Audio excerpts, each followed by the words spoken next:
I think it is a real concern that the Fed might not have all the tools that are needed in order to respond.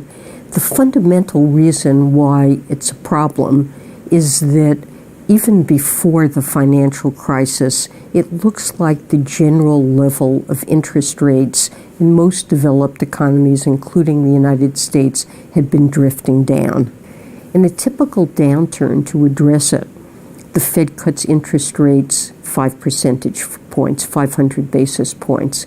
So now, if the short rate got back to 3% to a normal nominal level and a serious downturn hit, the scope to cut short rates to address it before hitting the so-called zero lower bound is only 300 basis points. And that just isn't what we have had or used historically to address downturns. So that's the fundamental problem. And the Fed is, I think, thinking hard and about to undertake a public review of strategies and tools to think about how they can address this problem, if at all. It is not a simple question. Fiscal policy was used in the aftermath of the crisis for a couple of years, and I think it did boost the economy in 2009 and 2010. But then fiscal policy turned restrictive, and instead of helping, it actually was another drag on the economy. Monetary policy had to work to offset. We have a high debt level now and large deficits. There is not a lot of fiscal space, but I think we should also be thinking about the role that fiscal policy could potentially play in future downturns. And I think monetary policy should not be the only game in town, but it's appropriate to think about ways to enhance the effectiveness of monetary policy.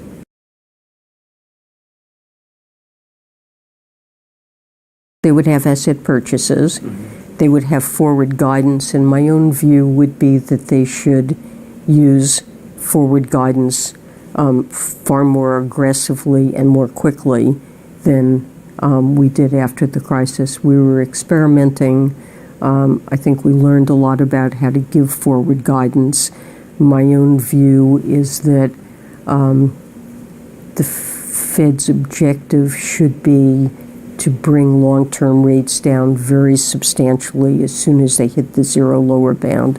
And the way to do that is to assure markets that short-term rates will stay low for a very long time, longer than would have been typical with the typical monetary policy response functions.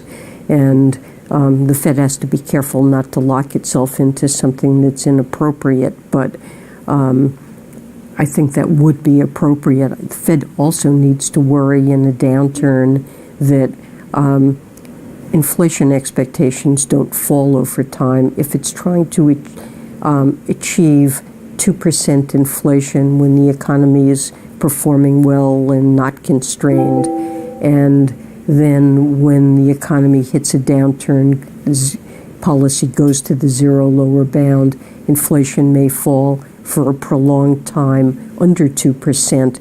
On average, inflation will be under 2%, and inflation expectations can fall over time. So I frankly think it's appropriate after a long period when inflation's run shy of 2% to allow inflation to run above 2%. I would be inclined to establish as a target something like 2% on average over the business cycle, and holding short-term rates for low for a very long time, coming out of a negative shock to the economy when policy is constrained by the zero lower bound. If rates are held very low for a long time, it tends to create a situation in which inflation would tend to overshoot, at least for a while on a temporary basis, 2%. So sometimes this is called price level targeting as opposed to inflation targeting. I'm not in favor of a formal price level target, but an approach along those lines I think could help. Other countries, Japan has used something called yield curve control. They seek to actually target through direct interventions the level of the 10-year government rate, and that's something that could be considered. I have qualms about doing that.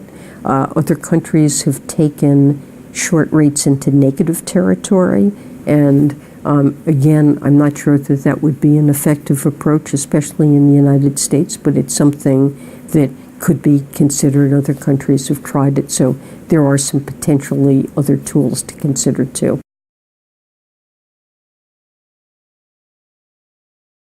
The people who thought that quantitative easing, purchasing assets and paying for it by creating reserves or money, that would spur inflation, simply didn't have a good undergraduate economics class. The situation that the country was in after the financial crisis in economics textbooks, when I studied here at Yale, we used to call this a liquidity trap. After the financial crisis, the economy's ability to supply goods and services was way, way in excess of the demand for them. The Fed was trying to do everything it could to generate demand, and it lowered interest rates to zero, and still demand was insufficient. So quantitative easing was another way of essentially lowering interest rates some more.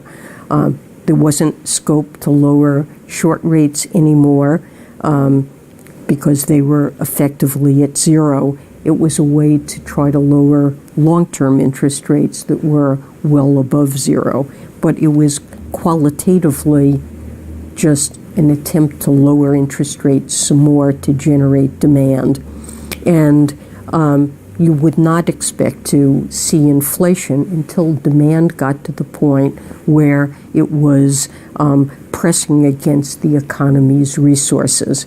Well, now the unemployment rate's down to 3.7%, and it's legitimate to ask, now we're at full employment. We're now at a point where demand and supply are equal or even more so. And now it's appropriate to say, isn't inflation in the works? But what the Fed created in buying those assets, the reserves it created, the world is different now because the Fed pays interest on those reserves. It's not money in the sense of an asset that pays no interest, to make sure that those reserves don't create undue inflation. The Fed is raising the interest it pays on those reserves, which is appropriate to control inflation.